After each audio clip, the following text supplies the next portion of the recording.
The cold, fluorescent lights of our kitchen hummed with a low, agonizing vibration, cutting through the heavy silence of 8:15 on a rainy Tuesday evening. Underneath the stark white glow, my husband, Daniel, sat at the mahogany dining table, his thumbs tapping rhythmically against his phone screen, his eyes completely dead to my presence. On the counter between us lay a crisp, white envelope from the county assessor's office, a formal demand for property valuation. Right next to it sat my sister-in-law Samantha's signature perfume bottle, leaving a suffocating scent of artificial vanilla and cheap jasmine floating in the air. She had been here, again. Before I could even put down my heavy leather briefcase, Daniel spoke without looking up, his voice flat, icy, and sharp as razor wire. "Samantha found a buyer. Sign the appraisal forms, Clara, or pack your bags." My heart slammed against my ribs like a trapped bird, the metallic taste of adrenaline flooding my mouth as the room seemed to spin on its axis. To understand how a 10-year marriage disintegrated into a cold ultimatum in my own kitchen, we have to turn back the clock to where the shadows first began to creep in. The rain outside tapped relentlessly against the window panes of our red brick colonial house in suburban Oregon. This house was not just timber and mortar, it was the last living breath of my parents. Every creak of the hardwood floorboards echoed with memories of my childhood, my father's gentle laughter in the hallway, the smell of my mother's cinnamon tea lingering in the pantry. When they passed away 2 years ago, they left this sanctuary jointly to Daniel and me, trusting us to protect it. But over the last 6 months, those warm memories had been systematically buried under a suffocating blanket of silence. As a senior accountant at a mid-sized financial audit firm, I spent 10 hours a day analyzing complex spreadsheets, detecting fraud, and restoring order to chaotic financial records. I was trained to look at facts, balance ledgers, and spot discrepancies. Yet in my own personal life, I had allowed myself to become entirely invisible. I came home every evening to a husband who treated me like a ghost. Daniel never raised his fist, nor did he yell. His weapon of choice was far more insidious: absolute, freezing indifference. He walked past me in the hallways as if I were made of glass. When I cooked dinner, he ate in total silence, staring at his tablet. When I spoke, he replied in monosyllables or simply walked out of the room, leaving his empty plate on the table for me to clean. This silent execution of my dignity was carefully orchestrated by Samantha. Samantha was Daniel's older sister, a failed real estate agent drowning in high-interest debt from reckless luxury investments. She was a master of emotional manipulation, wrapping her greed in the cozy banner of family necessity. She saw our red brick house not as a family heritage, but as an untapped gold mine, a quick $600,000 payout that could wipe away her debts and fund her lifestyle. For months, she had been whispering poisoned words into Daniel's ear, feeding his deepest insecurity, the fact that his wife earned more than him. She convinced him that I was controlling, that my quiet nature was a sign of arrogance, and that keeping the house was my way of holding power over him. Walking toward the kitchen island, the wet fabric of my raincoat clung to my shoulders like a heavy lead weight. My fingers trembled slightly as I reached down and picked up the paper from the county assessor. It wasn't just a valuation form.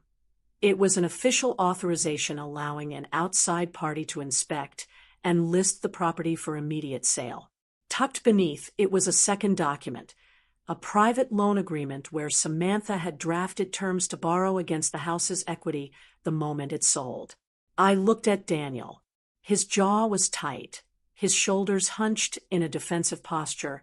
He always assumed whenever Samantha was involved. The air in the room felt thick, greasy, and hard to breathe. The scent of her perfume was everywhere, clinging to the curtains, hovering over the dining table, invading my home before she had even taken physical possession of it. "Daniel," I said, my voice barely above a whisper, yet carrying the steady, controlled rhythm I used in corporate boardrooms. This is my parents' home. We agreed to keep it. We agreed to fix the porch this summer. Daniel finally looked up. His eyes were devoid of any warmth, clouded by a bitter mix of resentment and borrowed authority. We agreed when we thought you were a team player, Clara. He sneered, tossing his phone onto the table with a loud, metallic clatter. You sit in your office all day with your spreadsheets and your numbers, looking down on everyone else. Samantha needs this capital to restart her business. We are family, but you just want to hoard this place like a dragon sitting on gold.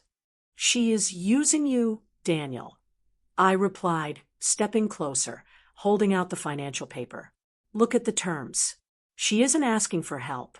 She is liquidating our safety net to pay off her personal creditors. Daniel stood up abruptly, towering over me, bringing the icy chill of his presence into my personal space. He didn't touch me, but the sheer coldness radiating from his glare made me step back. Don't you ever analyze my family like one of your client audits, he hissed softly, every word calculated to cut deep into my self-worth. You're a cold, unfeeling accountant. You don't know what family loyalty means.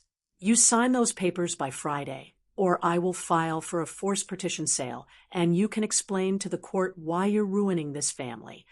He turned on his heel and walked up the stairs, his heavy footsteps echoing through the house before the bedroom door slammed shut, leaving me alone in the dark kitchen.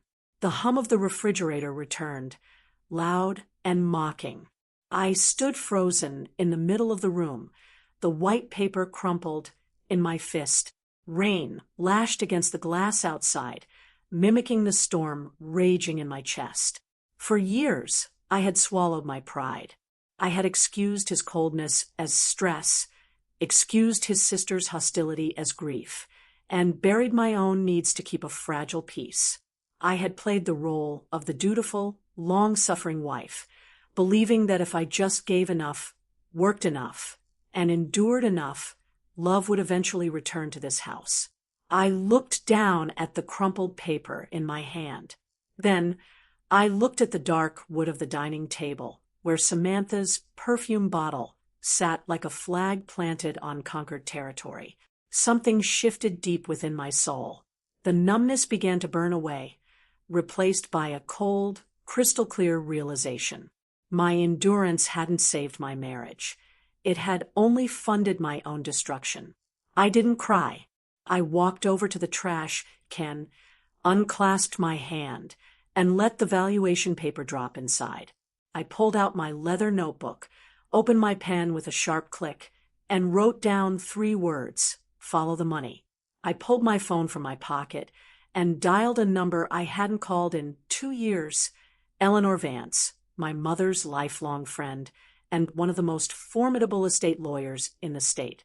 As the phone rang in the quiet house, I opened the bottom drawer of the sideboard, pulled out a fresh yellow legal pad, and sat down under the harsh kitchen light. The era of my silence was officially over. The next morning, at 5:30 a.m., the world was wrapped in a freezing, wet fog. The air smelled of damp earth and crushed pine needles. Daniel was still asleep, his steady snoring echoing down the dark hallway. I laced up my running shoes, pulled on a black windbreaker, and stepped out onto the porch. My breath formed small, white clouds in the twilight. For 3 years, I had stopped exercising, letting stress and fatigue trap me inside my own body. But as my shoes hit the wet asphalt, my muscles burned, and my lungs gasped for cold air. The pain felt sharp, clean, and real. With every stride along the empty suburban streets, the suffocating fog in my mind began to lift. I was no longer running away from my life. I was running back to myself. By 8 a.m., I was sitting in my office at the financial firm. The room smelled of fresh coffee beans and crisp paper. I opened my laptop and enrolled in an advanced forensic financial analysis certification program. I didn't cry over my broken marriage anymore. Instead, I poured my energy into mastering the art of tracing hidden assets, uncovering offshore shell accounts, and detecting corporate fraud. During my lunch breaks, while my colleagues chatted about weekend plans, I devoured textbooks on state trust laws and probate litigation. Knowledge became my armor, and precision became my weapon. Every evening after work, I returned to the house and put on my mask of quiet compliance. Daniel continued his silent treatment, passing me in the kitchen like a stranger in a hotel lobby. He thought his coldness was punishing me. He had no idea it was giving me the ultimate gift, uninterrupted time to work. Sitting at my desk in the spare bedroom late at night, I opened my personal auditing software. I began building a comprehensive financial profile of Samantha. Using publicly accessible court records, property registries, and debt collection filings, I mapped out her financial collapse. The numbers on my screen told a terrifying story.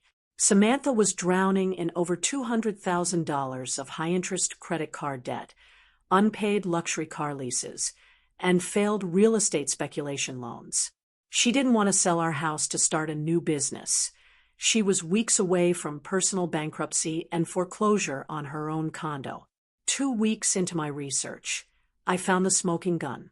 Samantha had filed a fraudulent hardship exemption with her primary lender, listing our red brick house as secondary collateral using a forged digital signature under Daniel's name. My fingers froze on the keyboard. My stomach churned at the sheer audacity of her crime. She was not just nudging her brother to sell. She was actively dragging him toward financial ruin to save herself. On a rainy Thursday afternoon, I met lawyer Eleanor Vance at a quiet, oak-paneled coffee shop near the county courthouse. The air was rich with the scent of roasted espresso and old leather books. Eleanor sat across from me, her sharp blue eyes assessing me over her silver reading glasses. She was 60 years old, with silver hair pulled into a tight bun and a posture that commanded instant respect. She had known my mother for 30 years. "Clara," Eleanor said, her voice low and resonant like a cello, "you look different from the girl I saw at your mother's funeral." I stopped waiting to be rescued. "Eleanor," I replied smoothly. I unzipped my leather briefcase and placed a neat, black binder on the polished wooden table. Inside were 50 pages of color-coded financial spreadsheets, bank statements, tax records, and the forged collateral documents. Eleanor opened the binder. As her eyes scanned my meticulous audit trails, her eyebrows raised in genuine surprise. The quiet cafe hummed around us, the clinking of porcelain cups, the hiss of the espresso machine, but at our table, the air was dense with cold calculation. "This isn't just a property dispute anymore, Clara," Eleanor whispered, closing the binder with a firm snap. "This is a premeditated financial assault. Your sister-in-law has committed bank fraud, and your husband is either blindly complicit or dangerously foolish." "What about the house?" I asked, my voice steady, devoid of panic. Eleanor leaned forward, her eyes flashing with a dangerous spark. "Your mother was smarter than you think. Before she died, she created an irrevocable family trust clause in the property deed. It was designed to protect the house from outside creditors. But to activate its full immunity, we need to prove that one of the heirs is acting in bad faith or attempting fraudulent liquidation." She patted my hand with her cold, firm fingers. "With this binder you built, Clara, we don't just protect the house. We dismantle their entire trap." I looked out the window at the rain pouring down on the city streets. The old Clara, the helpless, heartbroken wife who cried herself to sleep, was dead. Standing in her place was a woman who knew her worth, understood the law, and held every winning card in her hands. I picked up my coffee cup, took a slow sip, and looked Eleanor straight in the eye. "Tell me what we do next." I left the coffee shop and walked out into the pouring rain without opening my umbrella. The cold water washed over my face, but I didn't shiver. I walked toward my car with long, confident strides, my leather briefcase held tightly in my hand.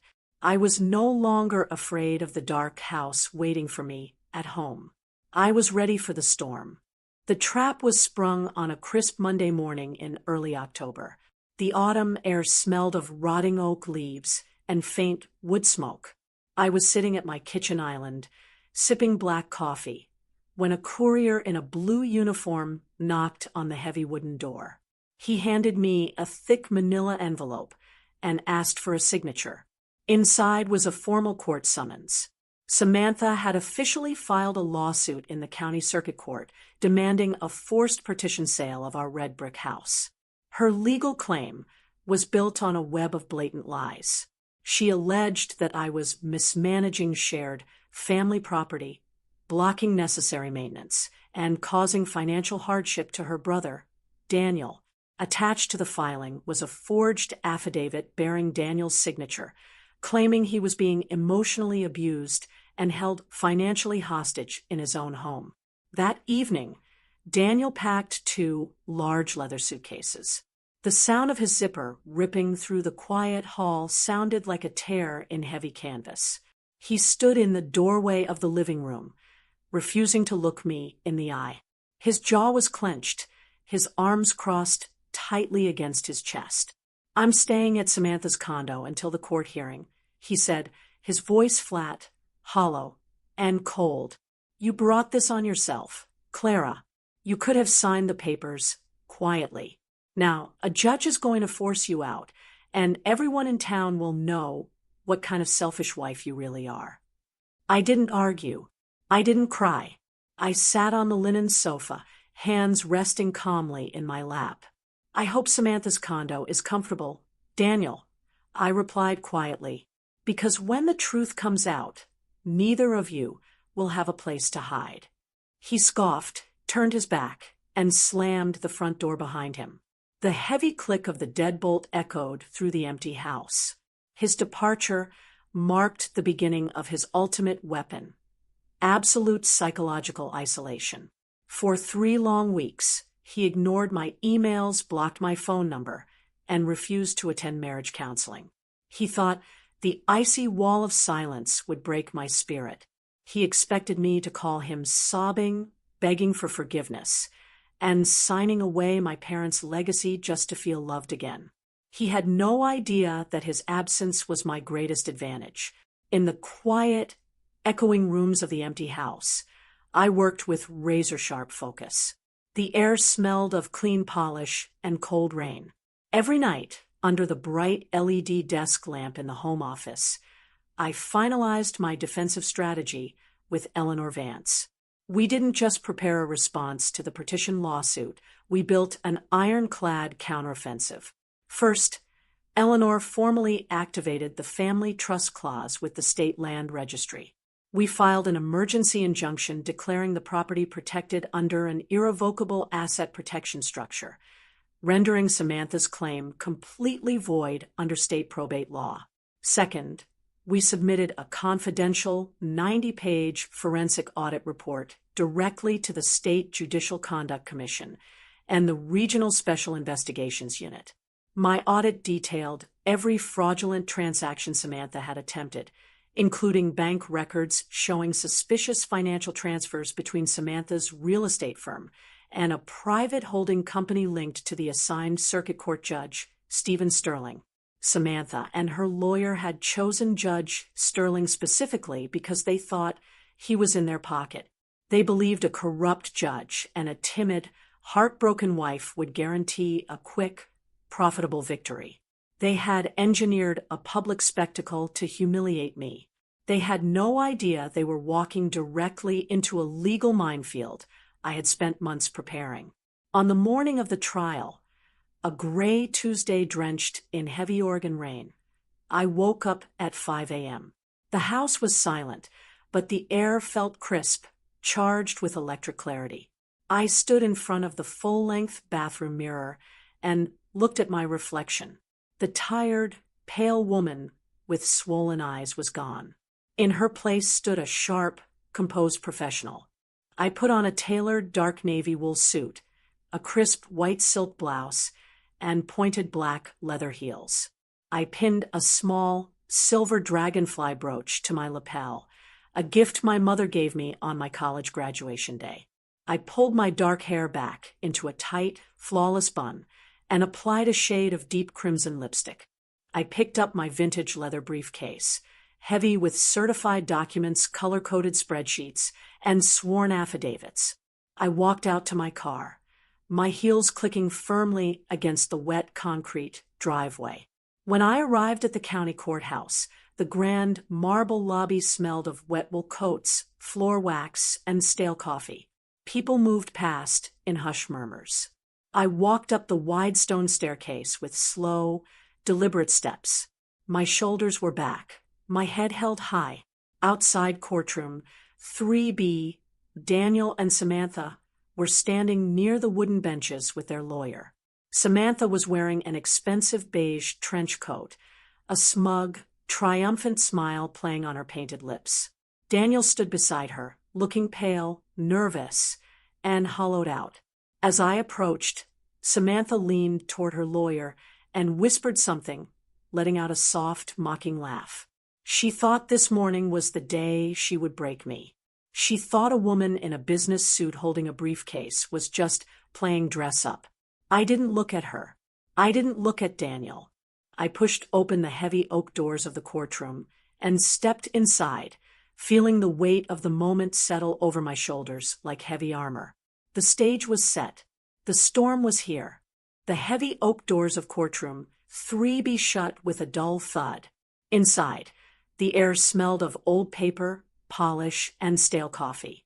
High ceilings amplified every rustle of paper and squeak of leather shoes.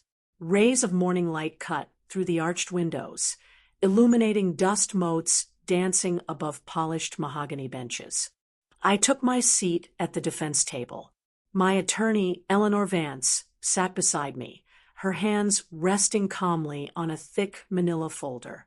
Across the aisle sat Samantha, her lawyer, Mr. Henderson, and my husband, Daniel. Samantha sat tall, a condescending smirk playing on her red lips. Daniel sat stiffly, staring blankly at the dark wood, his knuckles pale, white against his thighs. At 9 a.m., the side door clicked open. "All rise for Judge Stephen Sterling," the clerk announced.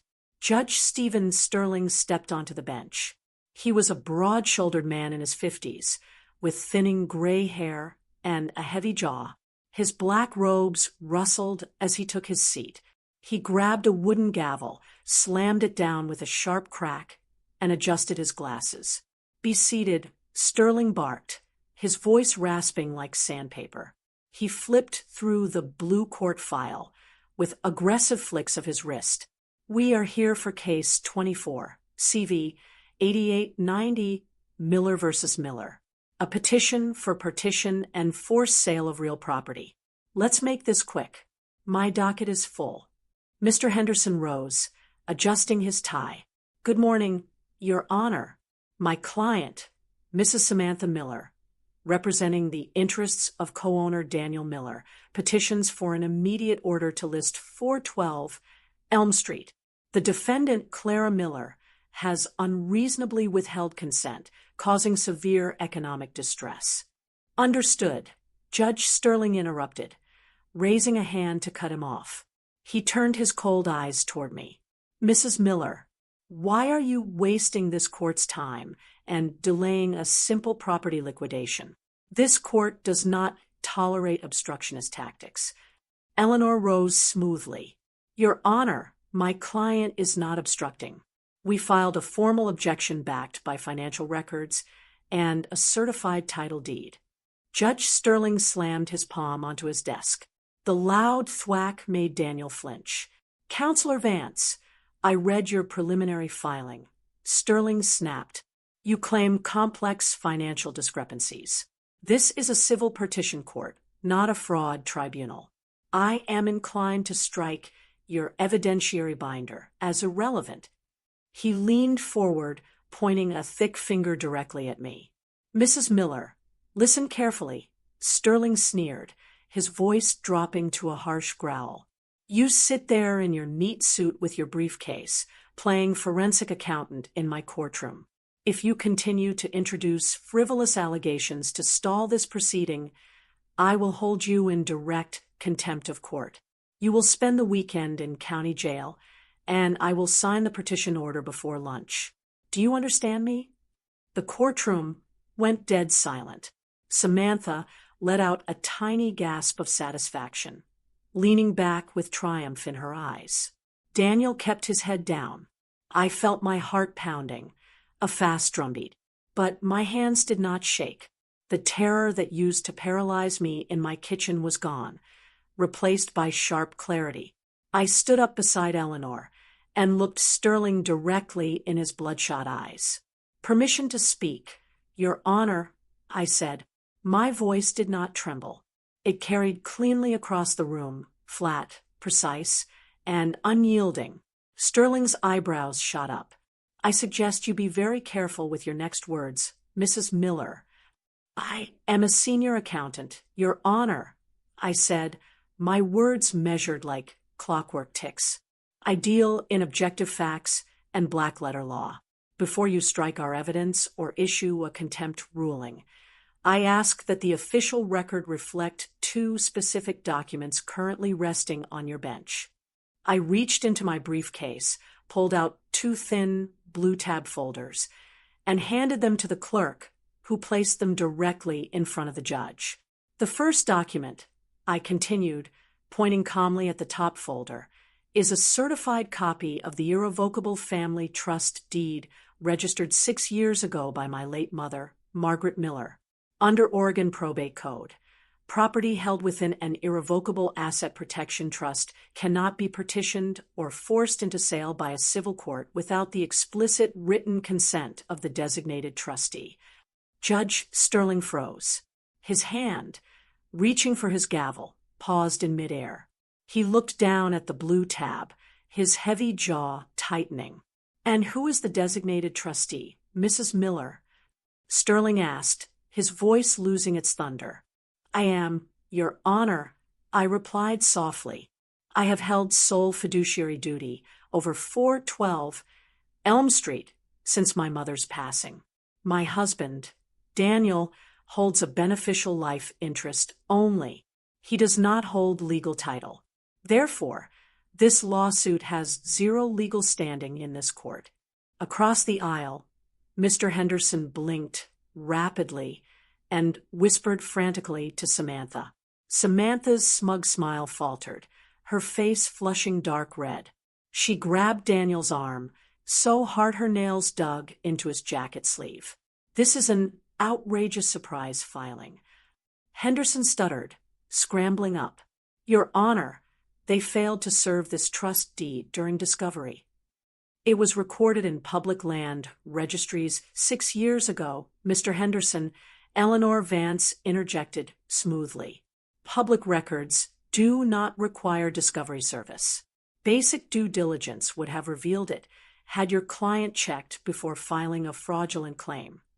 Judge Sterling's face turned an unhealthy crimson. Sweat glistened on his hairline under the lights. He gripped the edges of the trust document, his knuckles white. He realized he had just threatened a citizen with jail time for asserting an indisputable, pre-existing trust protection, and every word was captured on the official recording system. "Even if the trust is valid," Sterling stammered, trying desperately to regain his footing, "this court can still order an equitable buyout if there is evidence of financial mismanagement by the trustee." "That brings me to the second document, Your Honor," I said, my voice gentle, steady, and razor-sharp. I gestured to the second folder. "The second document is a forensic audit of account number 4092 at First National Bank, belonging to Samantha Miller's Real Estate LLC. It details 3 unauthorized loan applications submitted over the past 4 months. Each application used forged signatures of Daniel Miller and listed 412 Elm Street as collateral. That is a lie. That is slander." Samantha shrieked, jumping out of her chair. Her leather purse tumbled to the floor with a loud thud, scattering golden compacts across the carpet. "Sit down, Mrs. Miller," Sterling shouted, slamming his gavel, but his voice sounded shrill and desperate. At that exact moment, the heavy oak doors at the back of courtroom 3B swung open with a slow creak. Two tall men in tailored charcoal suits stepped into the courtroom. Between them stood a tall, silver-haired woman carrying a leather document seal, Special Inspector Helen Vance from the Oregon State Judicial Conduct Commission, flanked by two uniformed officers from the State Financial Crimes Unit. The heavy, rhythmic footsteps of the officers echoed against the marble floor as they walked down the center aisle. The entire courtroom went dead quiet, heavy with sudden dread. Inspector Vance stopped at the bar railing, pulled a gold badge from her coat pocket, and held it up toward the bench. "Your Honor," Inspector Vance said, her voice ringing out like an iron bell. "I am Special Inspector Vance with the State Judicial Conduct Commission. We are executing an administrative hold on all proceedings in this courtroom effective immediately." Judge Sterling dropped his gavel. It rolled off the block and hit the desk with a hollow clack. His face drained of all color, turning a ghostly gray. What is the meaning of this?" Sterling whispered, his lips trembling. "An hour ago, our office received a verified forensic audit report accompanied by bank wire records," Inspector Vance stated calmly. "The records document a series of structured financial payments totaling $45,000 transferred from an offshore account owned by Samantha Miller's primary creditor into a private shell company registered under your spouse's maiden name, Judge Sterling." A collective gasp rippled through the gallery seats. Samantha sank back into her chair as if struck with an iron bar, her eyes wide with sheer terror. Daniel sat frozen beside her, staring at his sister in horror, finally realizing the depth of the criminal abyss he had been dragged into. "The Commission has initiated a formal ethics investigation into judicial misconduct, bribery, and conspiracy to commit real estate fraud," Inspector Vance continued coldly. "This case is hereby suspended. You are ordered to recuse yourself immediately." Judge Sterling sat frozen behind the bench. The broad, arrogant man who had threatened to throw me in jail 10 minutes ago now looked small, hollow, and utterly broken. Sweat dripped down his neck, soaking his white collar. His hands trembled uncontrollably as he reached out, picked up his gavel with weak fingers, and tapped it once against the wood. "This court is adjourned," Sterling choked out, his voice barely a rattle. I will recuse myself." He stood up abruptly, tripped over the hem of his black robe, stabilized himself against the chair, and bolted through the side door into his private chambers without looking back. Silence descended on courtroom 3B once again. I stood at my table, perfectly still. I looked across the aisle at Samantha and Daniel. Samantha was pale, her hands shaking violently as her lawyer frantically packed his papers, whispering to her that she needed a criminal defense attorney immediately. Daniel slowly turned his head toward me. His eyes were bloodshot, swimming with tears, filled with a sudden, devastating realization of what he had done and who he had betrayed. He reached a hand out across the wooden divider, his voice breaking into a raspy whisper. "Clara, please." I looked at him. I felt no rage. I felt no urge to shout, to gloat, or to see him beg. The deep, agonizing ache that had weighed down my chest for years had vanished, replaced by a quiet, unbreakable peace. I picked up my leather briefcase, snapped the brass latches shut with a clean, metallic click, and turned my back on them both. I walked down the center aisle beside Eleanor, my heels clicking rhythmically against the stone floor, stepping out of the courtroom and into the light. The autumn rain had stopped by the time we stepped out of the county courthouse. The air outside was cold, sharp, and clean, smelling of wet concrete and washed pine needles. Bright afternoon sunlight broke through the gray clouds, reflecting off the damp marble steps. I took a deep, clear breath. For the first time in 10 years, my chest did not feel compressed under an invisible, suffocating weight. Beside me, Eleanor Vance sipped her coat and gave my arm a gentle, reassuring squeeze. The Judicial Conduct Commission has already issued a formal freeze on the petition, she said smoothly, her voice calm and victorious. Judge Sterling is facing an immediate ethics tribunal, and Samantha's fraudulent loan applications have been transferred to the State Financial Crimes Division. It is over, Clara. I looked down at the brass latches of my leather briefcase. Thank you, Eleanor, I replied quietly, for everything. The fallout from that morning was swift, merciless, and absolute. Within 3 weeks, the local newspaper published a front-page article detailing the state investigation into Judge Sterling. He was officially stripped of his judicial robe and suspended without pay pending criminal bribery charges. Samantha's illusion of wealth completely disintegrated. Facing multiple felony counts of bank fraud, forgery, and grand larceny, her creditors moved in instantly, repossessing her luxury sedan and foreclosing on her condo. Her high-priced defense attorney abandoned her when her bank accounts were frozen. One damp Sunday afternoon, a month after the trial, a knock echoed through the quiet hallway of 412 Elm Street. I opened the heavy front door.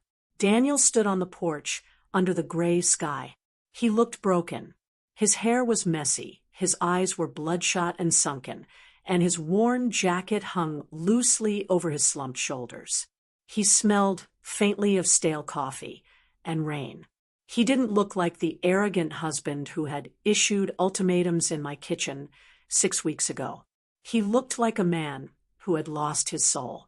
Clara, he whispered, his voice trembling like a dry leaf in the wind. Can we talk? I stepped aside, holding the door open. Come in, Daniel. He walked into the living room with hesitant, uncertain steps, as if stepping onto fragile ice. He didn't sit down. He stood near the cold fireplace, clutching his hands together tightly. Samantha is facing 5 years in prison. Daniel choked out, tears welling in his red eyes. Her lawyer says she has to take a plea deal. She lied to me, Clara. She told me you were trying to steal everything. She forced me to sign those affidavits. I was a fool, a blind, arrogant fool. You were not forced, Daniel, I said softly, my voice steady and measured. I sat in the armchair across from him, resting my hands in my lap. You chose to believe her because it was easier to blame me than to respect me. You chose silence and cruelty. Daniel dropped to his knees on the hardwood floor, burying his face in his hands. Loud, shuddering sobs racked his body. I ruined everything, he wept. I ruined our home. I let her destroy us. Please, Clara, give me one more chance. I'll do anything. Counseling, therapy, just let me come home. I looked at the man, weeping at my feet. A year ago, seeing him beg would have brought me a wave of bitter satisfaction. 2 years ago, it would have broken my heart and made me run to comfort him. But now, looking at him, I felt a deep, quiet stillness. The anger had evaporated. The pain had dissolved. I forgive you, Daniel, I said gently. Daniel looked up, a faint ray of desperate hope flashing across his tear-stained face. You do? Yes, I replied, looking straight into his eyes. I forgive you. Not because what you did was okay, but because I refuse to carry your bitterness, your shame, or your choices in my heart anymore. I am letting it go. I reached onto the side table, picked up a thin blue folder, and placed it on the coffee table between us. This is our final divorce agreement, I said calmly. The house remains in the family trust, exactly as my mother intended. You keep your personal accounts and your vehicle. I am not asking for alimony. I just want a clean, quiet separation. Daniel stared at the white pages inside the folder. The reality settled over him like a heavy shroud. He realized that forgiveness did not mean reconciliation. It meant release. His trembling hand picked up the silver pen resting on the folder. With slow, shaking movements, he signed his name on the final line. The scratch of the pen on paper sounded like the final chapter of a long, painful book closing forever. He stood up slowly, leaving the signed folder on the table. He looked around the warm, quiet living room one last time. The polished oak floors, the framed family photos, the red brick fireplace. He swallowed hard, nodded weakly, and walked toward the front door. "Goodbye, Clara," he whispered. "Goodbye, Daniel," I said. The front door clicked shut. His footsteps faded down the porch steps and disappeared down the driveway. I stood alone in the center of the living room. The house was quiet, but it no longer felt empty. It felt serene, clean, and entirely mine. I walked over to the coffee table, picked up the signed divorce papers, and placed them neatly into my briefcase. I opened the living room windows, letting the cool, fresh autumn air sweep through the house, carrying away the last lingering sense of the past. 6 months later, spring had fully arrived in Oregon, painting the suburban landscape in brilliant shades of gold, fresh green, and pale blossom pink. The cold, suffocating fog that once hung over 412 Elm Street had vanished completely, replaced by a radiant, warm atmosphere smelling of blooming jasmine, damp earth, and fresh cedar wood. The red brick colonial house had undergone a complete, loving transformation. I had spent my weekends restoring the property with my own hands, pouring energy and intention into every room. The dark, heavy velvet curtains in the living room were gone, replaced with sheer, cream-colored linen that let the golden afternoon sunlight flood across the polished oak floorboards. The old, creaky front porch was repaired, freshly painted in a crisp, clean white, and lined with potted lavender, white hydrangeas, and sweet-smelling ferns. The lingering scent of Samantha's cheap jasmine perfume was long gone, replaced by the natural fragrance of fresh flowers and lemon wax. Every corner of the home now breathed warmth, light, and quiet elegance. My professional life had flourished alongside my personal renewal. Shortly after the court proceedings concluded, the executive board at my financial firm recognized my exceptional forensic work and promoted me to Director of Forensic Financial Analysis. I now led a team of 6 talented accountants, mentoring them and teaching them how to look beyond surface numbers to uncover hidden truths. My financial independence was absolute, ironclad, and entirely self-made. I no longer just managed spreadsheets. I commanded boardrooms with quiet authority and poise. My physical appearance reflected this profound inner shift. The exhausted, pale woman who used to hide behind oversized dark clothing and timid smiles had vanished. My daily 5:30 a.m. runs along the river trails had sculpted my body and cleared my mind of any lingering stress. My skin glowed with healthy vitality. My dark hair fell in soft, glossy waves over my shoulders, and my eyes carried a calm, piercing clarity that needed no approval or validation from anyone else. It was 6 p.m. on a crisp, quiet Saturday evening, the golden hour. I stepped out onto the front porch wearing a soft, cream-colored cashmere sweater and fitted dark denim jeans. The warm evening sun sat low on the horizon, casting a long, golden amber glow across the manicured green lawn. A gentle spring breeze rustled through the massive oak tree my father had planted decades ago, its leaves whispering a soft, soothing melody in the quiet twilight. I walked slowly to the edge of the porch steps and held a steaming porcelain mug of cinnamon tea between my hands. The rich, spicy aroma drifted upward, mingling with the sweet scent of evening jasmine floating through the air. I took a slow, deliberate sip, feeling the soothing warmth spread through my chest and down to my fingertips. I looked down the quiet, tree-lined suburban street. A year ago, this exact hour of the day was filled with suffocating dread, listening anxiously for the sound of Daniel's car tires pulling into the driveway, enduring the freezing, silent dinners, and carrying the constant, clawing anxiety of trying to please people who only sought to consume my spirit. Now, there was only absolute, profound peace. I thought of Daniel briefly, not with anger, resentment, or bitterness, but with a gentle, distant pity. He had chosen the path of weakness, allowing greed, insecurity, and manipulation to destroy his own life and happiness. Samantha was currently serving her sentence in a federal correctional facility, her fraudulent real estate empire completely erased. Judge Sterling's disgraced career was now a cautionary tale published in state legal journals. Their toxic actions no longer held a single shred of power over my mind, my emotions, or my future. I had stopped playing the victim.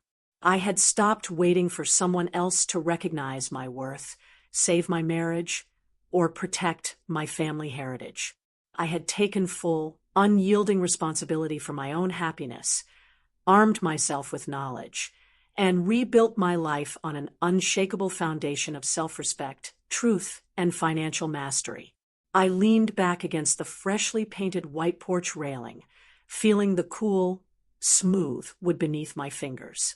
The golden light of the setting sun bathed my face in a warm, amber kiss, casting long, peaceful shadows across the porch floor. I raised my eyes to the vast, open Oregon sky, which was painted in breathtaking hues of violet, gold, and deep rose. I took a deep, lingering breath of the crisp, clean spring air, feeling the steady, rhythmic beat of my heart, strong, unbroken, and completely free. A soft, serene smile touched my lips as the sun dipped below the horizon, signaling the graceful end of the past and the brilliant, beautiful beginning of the rest of my life. All shadows must fade before the truth, and every pain is simply the start of a beautiful rebirth. Always remember, the right to write a new chapter of your life is forever in your hands. If this story resonated with you, please like, subscribe, and leave a comment below so we know we're walking this journey together. Hope to see you on the next page.